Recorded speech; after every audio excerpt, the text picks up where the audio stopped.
Welcome back to Champion News Talk Radio, brought to you by championnews.net. This is Carol Parisi. Jack Roser and myself today are speaking with Kevin O'Connell from the Northwest Political Coalition. And Kevin, a little bit during the break, we were talking about outreach and what you're planning to do.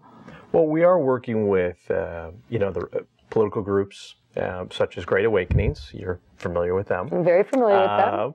And of course, some Republican organizations, any independent organizations that we could talk to. I've talked to Tea Party people. And what we're first discussing is making sure that everybody's knowledgeable on the issue and knowledgeable about how government really works. Sometimes I understand it can be a little confusing. I was in an elected office. Things don't necessarily work the same as maybe how it works in business. There are certain regulations that even I had to follow. So once they're knowledgeable, once they're, they really understand what's happening here, we're trying to find people that either want to run for office or be engaged in, the issue of the day, whether it's a government that's supposed to be trying to raise taxes that shouldn't be, or has designs on spending money and it's really a waste of money.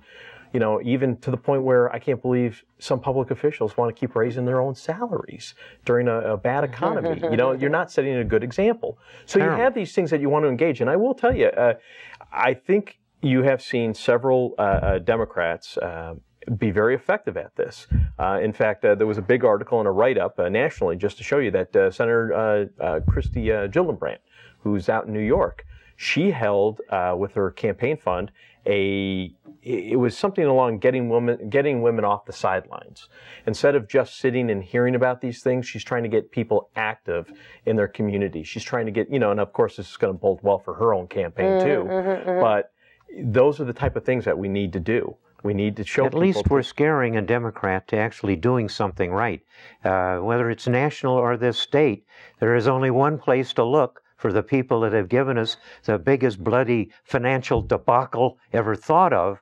And that Democrat is part of the big majority that even stopped Bush from ever doing anything about holding back all this crazy stuff with mortgages. Bush tried 5 times, and the Democrats shoved him back in their regulations in Congress and stopped him from doing anything about this huge financial debacle. And here in Illinois, we've got the worst damn debacle of any state, especially with pensions, salaries and pensions, with these crazy people that are running the thing in all of the departments. It's just awful what has happened to the state. And this woman, Democrat you're talking about, has gotten smarter than the rest of them, but that's only a little factoid of what we've got here in Illinois. Well, I'm just trying to show we've got to throw these Democrats out of office wholesale.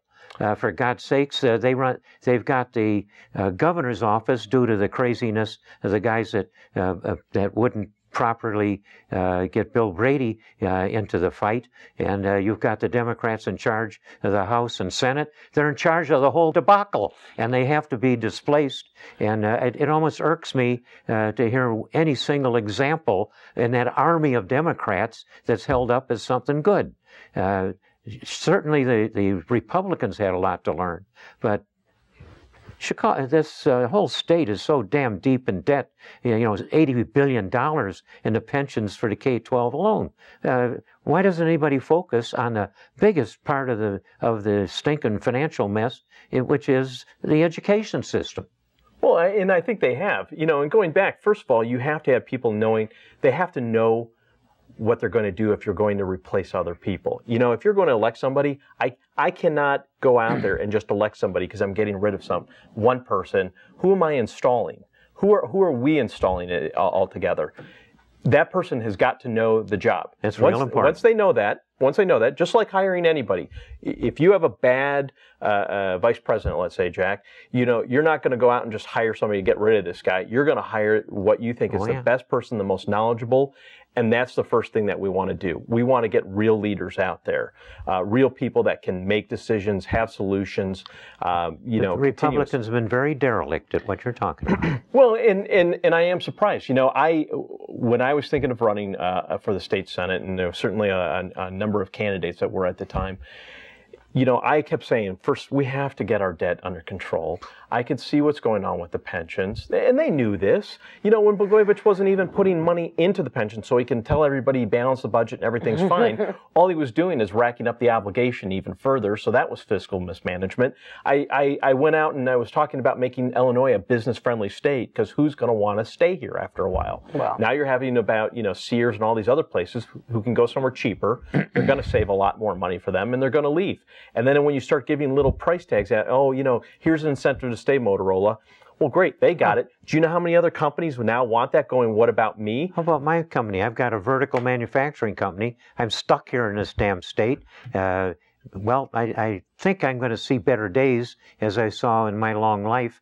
There was a long time when this was a great state, and we got to get it back. Sure. But the people that invested here are the ones that really getting cooked by these crazy administrators. And Illinois should be, you know, with all its natural resources to begin with all its resources. I mean, think about it. We have rivers, lakes, a rail system, airports, a major city, you know, obviously that could establish headquarters for many multiple billion-dollar companies.